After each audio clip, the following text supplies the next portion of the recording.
guys, you might recognize this setup from, I don't know if I'm going to post these videos back to back, but I'm sure filming them back to back, so same setup. Maybe not in the same order. It's okay. Anyway, struggling as a freelancer is a common thing, and it's one of the top reasons that a lot of people quit.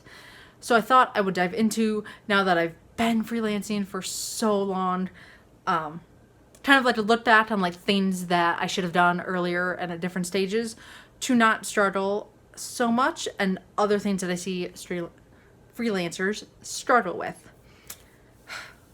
Because if you're not careful, you will just build yourself into a box of like freelancing hell, and you'll just create a shittier, low-paying job for yourself when you could make more going out and working for someone else.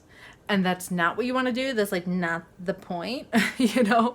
Not that I'm saying like you have to make 6 figures and you have to get rich but you know, the point of freelancing is that you're free from the 9 to 5, or you're making money on the side or whatever it is. But the last thing you want to do is start building yourself into a corner where you're making less money than even minimum wage, which a lot of writers and a lot of photographers and creatives and graphic designers kind of get themselves into.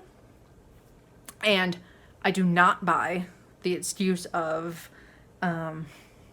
that it's just a competitive market, so you have no choice. Like, do you know how many lawyers are out there? And do you know how expensive lawyers are? Like, not all of them, and I get that, but it's just a shitty excuse, and it's bad, and it's wrong. And we'll dive into that in a minute, but let's dive through. Number 1, first way to stop struggling as a freelancer is that you need to learn as much about business as you can. Just because you're a freelancer doesn't give you the excuse to dodge all of the business things you need to learn, and contracts, structuring your business well, pricing, all the unfun stuff. But when you learn that and you study business, you can find ways to package all of your work into systems and stuff that help you grow slowly but surely. Referral marketing, all of these things that are not like that much fun to learn when you're a creative, but you have to learn them if you want to get out of that like suction hole of freelancing where you're not paying your bills. So that means like going out and getting like the famous business books on, oh God, there's a million. Just Google like famous business books, and there's a million on marketing and e-commerce. Like, just even if this isn't an area that you specifically know, affiliate marketing, like, and that you're specifically into, learn it anyway. There's so many nuggets that you will learn just by studying business as a whole and in general that you can apply to freelancing. That's really, really, really important. Do it. Number 2, create things that don't require your one-on-one time. Now, I know I have personally roasted a lot of people who create ebooks and courses, and I only do that because I think that they oversell what the course promises. That you're going to be a multi-millionaire in like 2 months. That's just why I roast courses. But from a business owner standpoint and like someone who's been in this a long time, I so get it, and I will probably dive into that world at some point. You just want to create a system and a thing that's like outside of you spending one-on-one time with a client, because you only have so many hours in a day, right? Or if you're sick, you want to travel, you need to make money. And I know it's so steezy, and that's why I hate the like pyramid scheme world, because they ruin these phrases, but you need to make money while you sleep. I know. Yeah. But it's true. If you want to freelance long term, and it's not just a short term thing that you're just doing to make more money on the side, which I so get, you need to start thinking of these structures. That's why you need to study business. You need to start thinking of your business as something, an entity outside of yourself. It is, you are the CEO of you, but you need to manage that well. Number 3, you need to increase your damn rate. Now, I'm going to include a screenshot here from Hank Green. Hopefully I put that in right, or else I'm just standing here to the side like real awkward. Basically, he says take what you think you should charge and times it by 1.5. And that's what you should start at. And then you raise it by 5% every 6 months. I agree fully. I think that most freelancers, and you have to keep in mind that your expenses will go up as a freelancer, especially if you do it full time. You have to pay much higher taxes than an employee. You have to get your own health care. You have to, sick days, vacation time, like all of these things are now on your shoulders, unless you have like a part-time job or you have someone with health insurance in your family who can cover you. Like, there's ways to help your income, but there's no doubt that it is more expensive. Me running my business is so much more expensive than if I just worked for someone and they took care of all of that and I didn't have to. So there's that. And a lot of people ask me about rate. And my thoughts are, now a lot of people will probably roast me in the comments, but I think a survivable rate is at least, when you're starting out, 25 per hour. I think going straight for like 100 when you're just starting out and you don't really know copy that well is a little tough. I mean, if you can find it, go for it. But you don't want your clients to be unhappy. So like $20, $25 an hour, and then go to like 30 after 6 months, just start increasing it up from there. And then like per word for like blog posts, like 7 to 8 cents is at least livable. Now, I fully agree that that's still a low rate, but that's at least like, and for copywriting, like 10 cents minimum plus, 20 cents even plus, because copy usually requires so much more research as opposed to blogging. Blogging is a lot of just like, you can put it together a lot faster. Copy requires like deep research and customer psychology. So charge accordingly depending on like what you're working on. But that, for me, in my opinion, is like bare minimum where you should start. Anything lower than that and you start dipping into like, you're making poverty rate wages, and that is just not the point of freelancing. Unless you're in a point where like your bills are so tight and you just need any kind of money to make income, like, I mean, don't start diving into like 2 cents per word, because that's just offensive. And you could literally flip things like Google Gary Vaynerchuk flip challenge or whatever it's called, and like you could sell things out of your home and make more money than that. So anyway, that's just a side tangent on rates.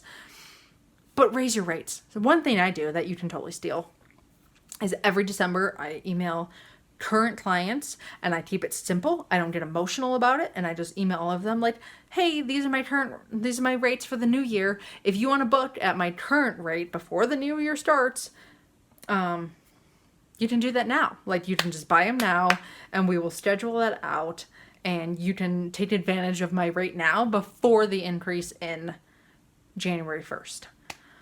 And I just keep it simple. I don't apologize. Because I used to feel really bad about like, oh, I'm so sorry, my rate's actually more now. And I mean, you'll get a really good gut feel for like some clients require like no edits. So I was like happy to charge a little like less for them because I knew it was less work down the line. They were just like, great, and like post it on their site. They didn't edit it fully. And then there's some clients who like want 300,000 rounds of edits. And you're like, yeah, okay.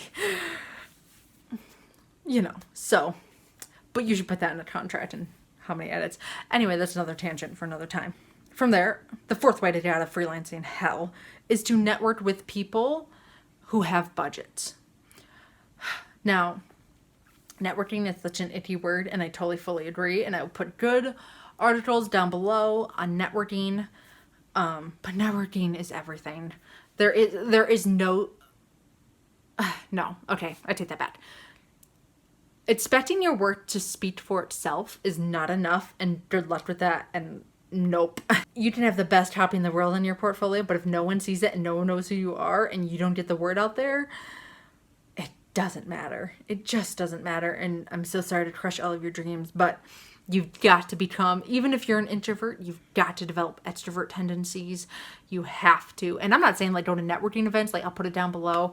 I mean, one one of Ramit's really good articles on networking, which is a gold mine for me on, I mean, this even requires just like emailing people that you liked their work, you admire their work, and just saying like, hey, I really liked that work. But doing this at scale and doing this a lot and keeping in touch with people who could help your career. And that's why it's so important to find people who have budgets and who are higher up in the business world and who are more successful entrepreneurs.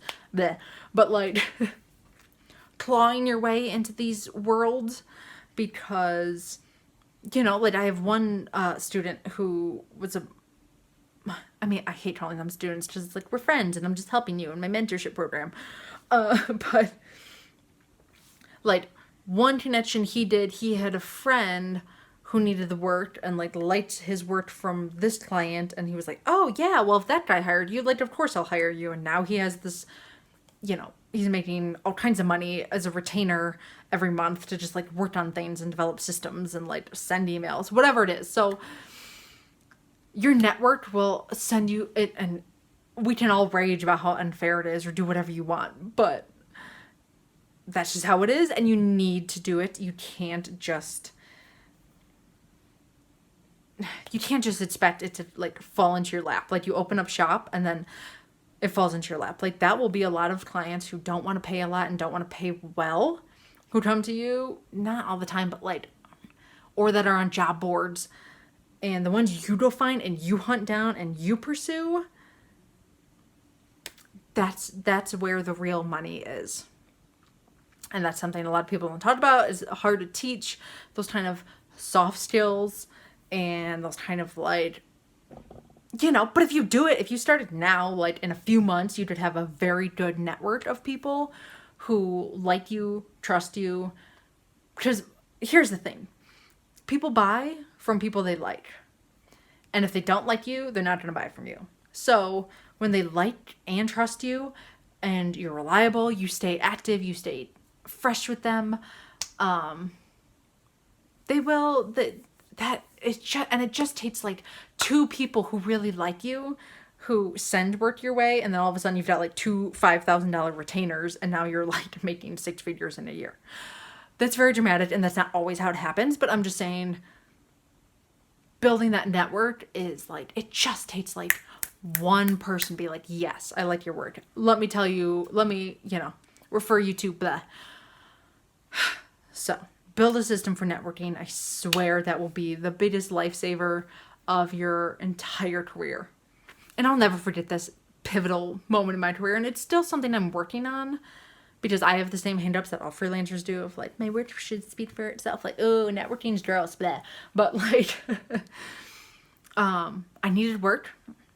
I was in just like a mini dry spell of like a month, and like I was fine, but I just sent out casual email to like a whole bunch of people I knew of like, hey, I've got some openings this month, like, and then just booked it within like 2 hours, just like filled up my entire month, which was the most mind-blowing thing of like, or when I first sold my ebook, just like putting that out there into the world and then like seeing sales come in right away. So strange. But I'm just saying, if I could pass on anything to you, that's the most important thing, no matter what industry, no matter what career, no matter what you're into, networking.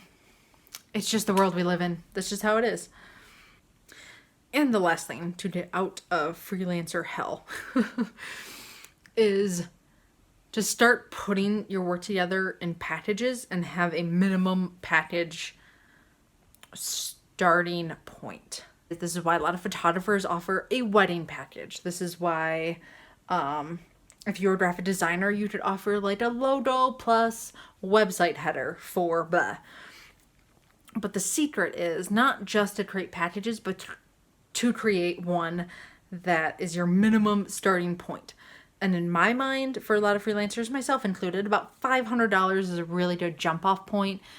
When I've done packages for like $50 to $100, it's so much time to like, because I like to do a deep dive into the client's business, who they're targeting, like all of it, like the time just wasn't worth it for these little $100 projects here and there to just like,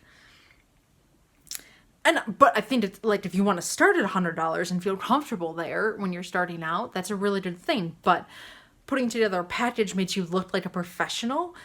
And this is why personal trainers offer packages. This is why lawyers have a minimum retainer.